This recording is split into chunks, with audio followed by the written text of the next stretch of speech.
नमस्कार दोस्तों, स्वागत है आपका एक बार फिर से हमारे YouTube चैनल में। मैं हूं आचार्य एस के तिवारी।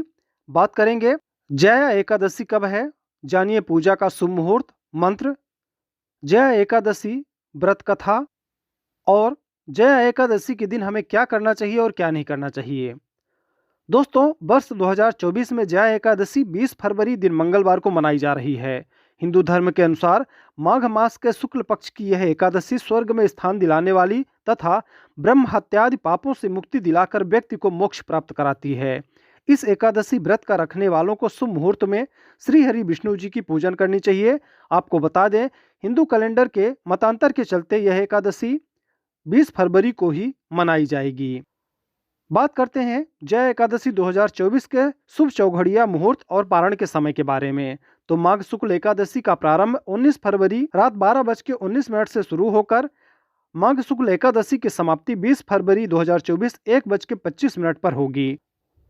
उदया तिथि को देखते हुए एकादशी 20 फरवरी मंगलवार को ही मनाई जाएगी। इस एकादशी के व्रत तोड़ने का समय यानी पारण का समय 21 फरवरी को 7:48 से सुबह 9 बजे तक रहेगा। हरिवासर समाप्त होने का समय सुबह 9 बजे का रहेगा। अब आइए जानते हैं कि पूजा करने का शुभ मुहूर्त क्या क्या रहेगा। तो ब्रह्म मुहूर्त रहेगा 3:59 से सुबह 4:45 तक। अभिजीत मुहूर्त रहेगा 11:18 से 12:08 तक। विजय मुहूर्त रहेगा दोपहर बाद 1:46 से 2:36 तक। गोधूली मुहूर्त रहेगा 5:53 शाम से शाम 6:16 तक। इस दिन अमृत काल का समय रहेगा शाम 5:01 से शाम 6:44 तक। इन मुहूर्तों में आप भगवान विष्णु का पूजन कर सकते हैं। दोस्तों, आइए जानते हैं कि जया एकादशी के दिन हमें क्या करना चाहिए और क्या नहीं करना चाहिए। उसके बाद आपको बताएंगे कि जया एकादशी व्रत कथा क्या है। जया एकादशी के दिन स्नान आदि करके मंदिरों में जाकर गीता का पाठ करें अथवा श्रवण करें। एकादशी व्रत कथा पढ़ने से पाप और रोगों से मुक्ति मिलती है। भगवान विष्णु के द्वादश मंत्र ओम नमो भगवते वासुदेवाय का जाप करें। रामकृष्ण नारायण आदि विष्णु के सहस्त्र नामों को कंठ का भूषण बनाएं। साथ ही इस दिन मिठाई का भोग श्री विष्णु को लगाकर तथा तुलसी दल छोड़कर बाकी प्रसाद परिवार वालों को वितरित करके खुद भी ग्रहण करना चाहिए। केला, आम, अंगूर, बादाम, पिस्ता आदि फलों का सेवन करें। द्वादशी के दिन पारण करने के पूर्व ब्राह्मणों को मिष्ठान दक्षिणा आदि देने के पश्चात ही खुद भोजन ग्रहण करें। एकादशी तिथि पर अपनी शक्ति अनुसार दान अवश्य करें, किंतु स्वयं किसी का दिया हुआ अन्न जल आदि कदापि ग्रहण ना करें। इस दिन क्या नहीं करना चाहिए। एकादशी के दिन क्रोध नहीं करना चाहिए तथा मधुर वचन बोलना चाहिए। अधिक नहीं बोलना चाहिए। अधिक बोलने से मुख से न बोलने वाले शब्द भी अकस्मात निकल जाते हैं। इस दिन पूर्ण ब्रह्मचर्य व्रत का पालन करना चाहिए। नियमानुसार एकादशी के दिन मौन व्रत धारण करना चाहिए। एकादशी के दिन गाजर, सलजम, गोभी, पालक, मांस, लहसुन, प्याज, मसूर की दाल आदि वस्तुओं का सेवन नहीं करना चाहिए। इस दिन बाल नहीं कटवाना चाहिए तथा नाखून भी नहीं कटवाने चाहिए। एकादशी के दिन वृक्ष से पत्ता तोड़ना वर्जित है, अतः स्वयं गिरा हुआ पत्ता लेकर सेवन करें। प्रातः लकड़ी का दातून न करें। नींबू, जामुन या आम के पत्ते लेकर उसे चबा लें और अपनी उंगली से कंठ साफ करना चाहिए। यदि संभव ना हो तो पानी से 12 बार कुल्ले कर लें, वो आपके दातून करने के बराबर ही माना जाएगा। एकादशी व्रत के दिन पूर्व से यानी दसवीं और एकादशी तिथि के दिन चावल का त्याग वर्जित है।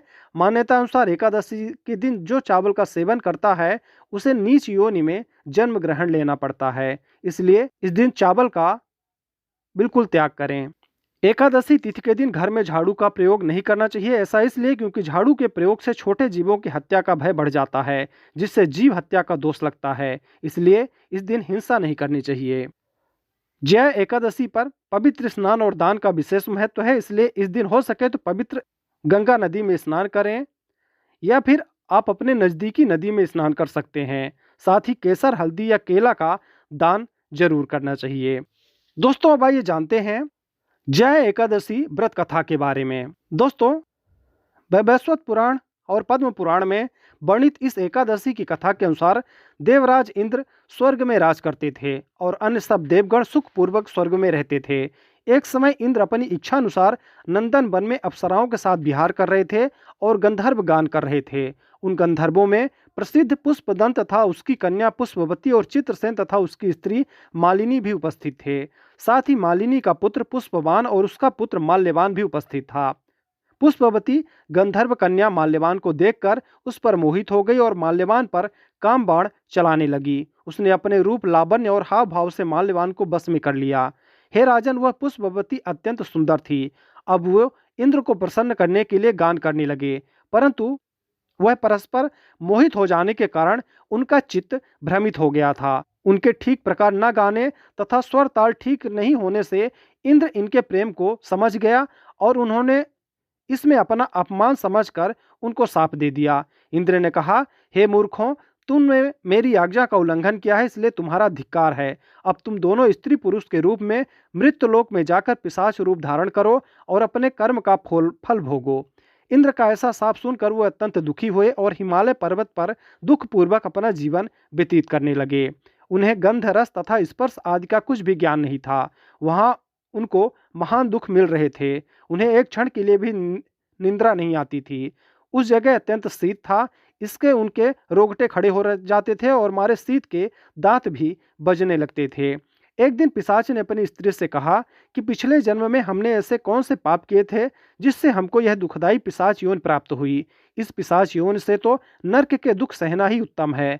अतः हमें अब किसी प्रकार का पाप नहीं करना चाहिए। इस प्रकार विचार करते हुए वो अपने दिन व्यतीत कर रहे थे। देवयोग से तभी माघ मास में शुक्ल पक्ष की जया नामक एकादशी आई। उस दिन उन्होंने कुछ भी भोजन नहीं किया और न कोई पाप कर्म ही किया, केवल फल फूल खाकर ही दिन व्यतीत किया और सायंकाल के समय महान दुखों से पीपल के वृक्ष के नीचे बैठ गए। उस समय सूर्य भगवान अस्त हो रहे थे।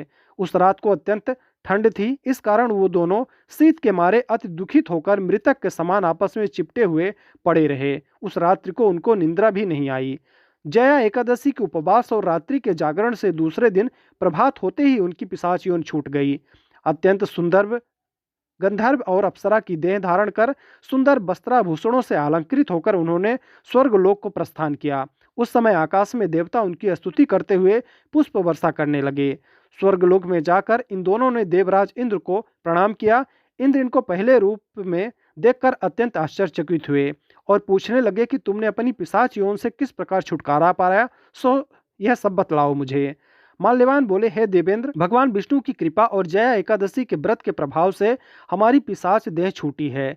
तब इंद्र बोले कि हे माल्यवान, भगवान की कृपा और एकादशी का व्रत करने से न केवल तुम्हारी पिशाच यौन छूट गई, वरन हम लोगों के भी बंदनी हो गए, क्योंकि विष्णु और शिव के भक्त हम लोगों के बंदनी हैं। अतः आप धन्य हैं। अब आप पुष्पवती के साथ जाकर विहार करें। अतः इस जया एकादशी के व्रत से बुरी यौन छूट जाती है। जिस मनुष्य ने इस एकादशी का व्रत किया है उसने मानो सब प्रकार से यज्ञ, जप, दान आदि कर लिए हैं। जो मनुष्य जया एकादशी का व्रत करते हैं वो अवश्य ही 1000 वर्ष तक स्वर्ग में वास करते हैं। ऐसी इस एकादशी की महिमा है। तो दोस्तों, ये जानकारी थी जया एकादशी के बारे में। जानकारी आपको कैसी लगी आप हमें कमेंट करके ज़रूर बताएं। वीडियो अच्छी लगी हो तो लाइक करें। चैनल में अगर आप नए हैं तो चैनल को सब्सक्राइब जरूर करें। जय श्री हरि विष्णु।